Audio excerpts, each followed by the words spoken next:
I noticed it first in the smell.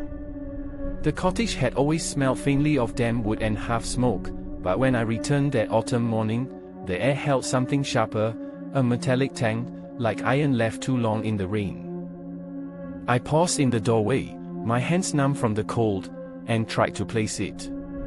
It was only when I set my basket down and looked at the framed photograph above the hearth that I realized something had changed. The picture had been taken years ago, my uncle standing in the meadow with his hunting dogs, Darius Perk, the grass long and silver in the morning dew. But behind him, where I remembered only open field, a door now stood. A simple wooden door frame, rising alone in the grass, with no wall to hold it, no building to claim it. Just a door. Close. I blinked at it, leaning close, certain my memory had tricked me. But the more I stared, the clearer it became, the grain of the wood, the darkened handle, the faint shadow it cast on the grass. I stepped back, the iron taste thick in my throat. When I was young, my uncle had sworn that the meadow was older than the house itself, that nothing had ever stood there. I'd walked it 100 times, my boots sinking into mud, my hands brushing the low brush and foxglove. I knew every dip and stone. There had never been a door. And yet, there it was. That night, the wind rattled the shutters and kept me from sleep. I lit a single candle and sat at the table, turning the photograph in my hands. The longer I stared, the more I thought I saw something else, a faint smudge of shadow beneath the door, as though something stood behind it, waiting. I told myself it was a trick of the light, or perhaps the photograph had always been that way, and my memory had betrayed me. But still, I could not sleep. At dawn, I pulled on my cloak and walked out into the meadow.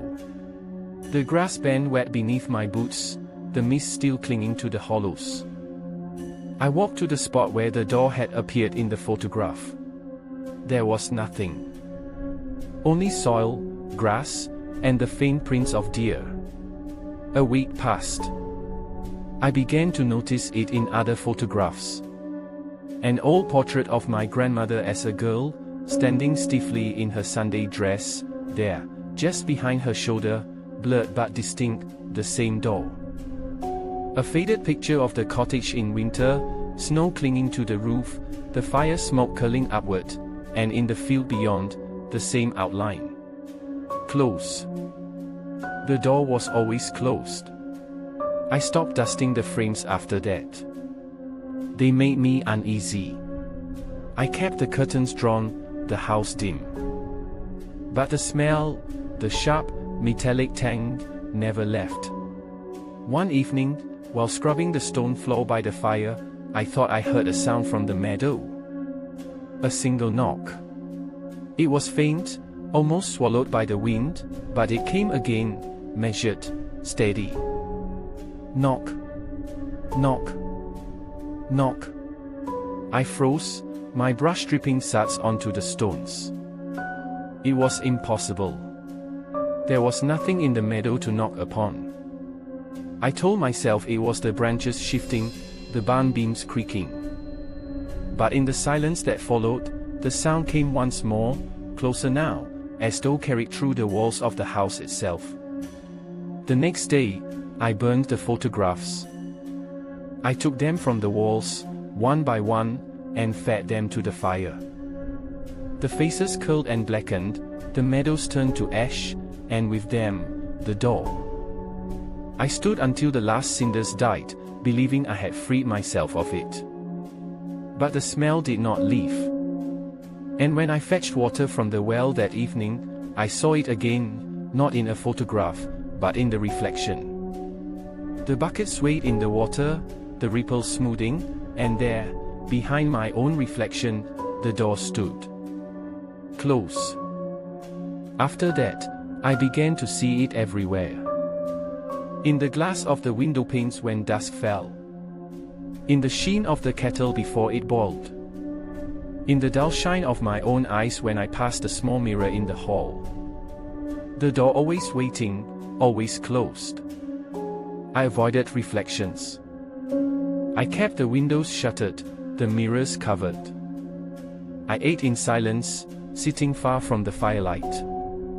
Yet even then, I felt it pressing at the edges of the room, as though the walls themselves could not quite keep it out. One stormy night, as the rain lashed against the roof, I awoke to the sound again. Knock. Knock. Knock. But this time, it came not from outside.